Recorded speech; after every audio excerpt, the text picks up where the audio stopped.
करवा चौथ से जुड़ी सभी कथाएं एक जगह यहाँ सुने।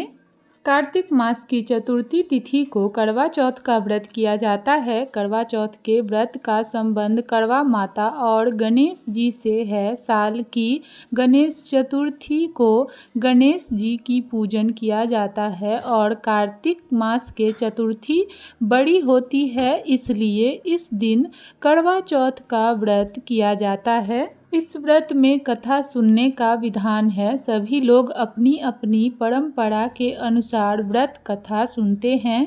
यह व्रत कथा सुनने के बिना अधूरा है। अगर आप भी करवा चौथ का व्रत रख रही है तो इन कथाओं को एक बार जरूर सुने। इस व्रत कथा में साहूकार की बेटी और गणेश जी कथा प्रमुख है। कुछ लोग धोबिन से जुड़ी कथा भी सुनते हैं। कथा सुनते समय अपने हाथों में चावल रखें और कथा पूरी होने पर इन्हें भगवान को अर्पित कर दे। इसके अलावा कथा सुनाने वाले को दक्षिणा जरूर दे। किसी के कथा दोपहर 12 बजे के बाद पढ़ी जाती है और किसी के कथा शाम के तारों की छाँव में कथा पढ़ने का विधान है। इसके अलावा करवा चौथ पर कथा समाप्त होने पर मन में प्रार्थना करें कि हे माँ, जैसे आपने उनके सुहाग की रक्षा करी, वैसे ही आप मेरी सुहाग की भी रक्षा करना। करवा चौथ की धोबिन वाली कहानी। करवा चौथ की एक पतिव्रता धोबिन अपने पति के साथ तुंगभद्रा नदी के किनारे रहती थी। एक दिन जब पति कपड़े धो रहे थे, तब एक मगरमच्छ ने उन्हें अपने दांतों में दबाकर यमलोक ले जाने लगा। पति की पुकार सुनकर कड़वा वहां पहुंची और मगर को कच्चे धागे से बांधकर यमराज के पास ले गई। कड़वा ने यमराज से अपने पति की रक्षा करने की गुजारिश की और कहा कि अगर उन्होंने अपने पति को बचाने में मदद नहीं की तो वह इन्हें श्राप देंगे। कड़वा के साहस से डरकर यमराज ने मगर को यमलोक भेज दिया और पति को दीर्घायु होने का वरदान दिया। मान्यता है कि तब से कार्तिक कृष्ण पक्ष की चतुर्थी को करवा चौथ का व्रत रखा जाने लगा है।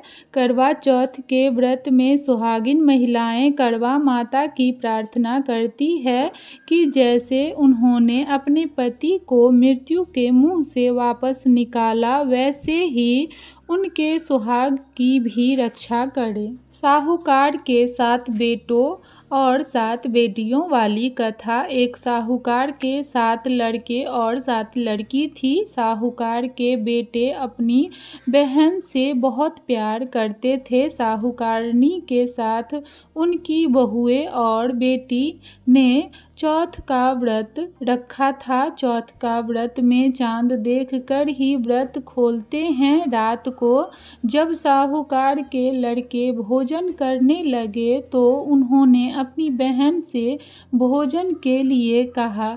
इस पर बहन ने बताया कि उसका आज व्रत है और वह खाना चंद्रमा को अर्घ देकर ही व्रत खोल सकती है और कुछ खा सकती है। सबसे छोटे भाई को अपनी बहन की हालत देखी नहीं गई और वह दूर पेड़ पर एक दीपक जलाकर चलनी की ओट में रख देता है। दूर से बहन को दिखाता है कि चलनी की ओट में रखा दीपक चांद की तरह लगता है। ऐसे में वो ऐसा लगता है कि जैसे चतुर्थी का चांद हो।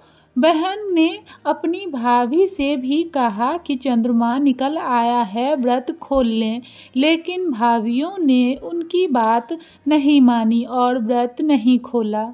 बहन को अपने भाइयों की चतुराई समझ में नहीं आई और उसे देखकर कड़वा अर्घ देकर खाने का निवाला खा लिया। जैसे ही वह पहला टुकड़ा मुंह में डालती है, उसे छींक आ जाती है। दूसरा टुकड़ा डालती है तो उसके बाल निकल आते हैं और तीसरा टुकड़ा मुंह में डालती है, तभी उसके पति की मृत्यु का समाचार उसे मिलता है। वह बेहद दुखी हो जाती है। उसकी भाभी सच्चाई बताती है कि उसके साथ ऐसा क्यों हुआ। व्रत गलत तरीके से टूटने के कारण माता उससे नाराज हो गई है। इस पर वह निश्चय करती है कि वह अपने पति का अंतिम संस्कार नहीं करेगी और अपने सतीत्व से उन्हें पुनः जीवन दिलाकर रहेगी। शोकातुर होकर वह अपने पति के शव को लेकर 1 वर्ष तक बैठी रही और उसके ऊपर उगने वाली घास को इकट्ठा करती रही। उसने पूरे साल की चतुर्थी का व्रत किया और अगले साल कार्तिक कृष्ण पक्ष की चतुर्थी फिर से आने पर उसने पूरे विधि विधान से करवा चौथ का व्रत किया। शाम को सुहागिनों से अनुरोध करती है कि यम सुई ले लो, पिया सुई दे दो, मुझे भी अपनी जैसी सुहागिन बना दो। जिसके फलस्वरूप करवा माता और गणेश जी के आशीर्वाद से उसका पति पुनः जीवित हो गया। जैसे गणपति और करवा माता ने उसकी सुनी, वैसे सभी की सुने, सभी का सुहाग अमर रहे। गणेश जी की अंधी बुढ़िया माई वाली कहानी। एक अंधी बुढ़िया थी जिसका एक लड़का और बहू थी। वह बहुत गरीब थी। वह अंधी बुढ़िया माई नित्य प्रतिदिन गणेश जी की पूजा और चौथ का व्रत करती थी। माई की पूजा से प्रसन्न होकर एक दिन गणेश जी भगवान ने उसे दर्शन दिए और बोले कि बुढ़िया माई, तू रोज निस्वार्थ भाव से मेरी पूजा करती है, जो चाहे सो मांग ले। बुढ़िया माई बोली, हे विघ्नहर्ता गणेश जी भगवान, मुझे तो मांगना नहीं आता, सो क्या मांगू। तब गणेश जी भगवान बोले कि माई, मैं कल आऊँगा, तू अपने बहू बेटे से पूछ कर मांग ले। तब बुढ़िया ने अपने बेटे बहू से पूछा तो बेटा बोला कि माँ धन मांग ले और बहू ने कहा कि माता पोता मांग लो। बुढ़िया ने सोचा कि बेटा बहू तो अपने अपने मतलब की बातें कह रहे हैं। अतः उस बुढ़िया ने पड़ोसिन से पूछा तो पड़ोसिन ने कहा कि बुढ़िया माई, तेरी थोड़ी सी जिंदगी बची है, तू क्यों मांगे धन और क्यों मांगे पोता। तू तो केवल अपने आंखें मांग ले, जिससे तेरा जीवन सुख से व्यतीत हो जाए। उस बुढ़िया ने बेटे बहू तथा पड़ोसिन की बात सुनकर घर में जाकर सोचा, जिससे बेटा बहू भी खुश हो जाए और मेरा भी भला हो, वही मांग लूँ।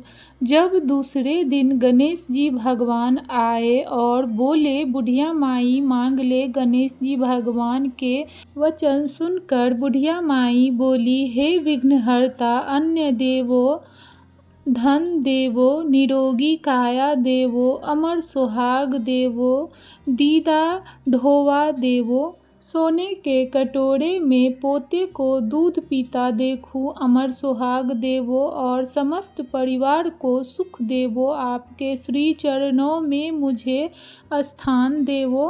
बुढ़िया की बात सुनकर गणेश जी बोले, बुढ़िया माँ, तूने तो मुझे ठग लिया और कहती है कि मांगना नहीं आता। जो कुछ तूने मांग लिया वह सभी तुझे मिलेगा। यह कहकर गणेश जी भगवान अंतर्ध्यान हो गए। हे गणेश जी भगवान, जैसे बुढ़िया माई को दिया वैसे सबको देना, वैसे ही सबको देना और सभी पर अपनी कृपा बनाए रखना।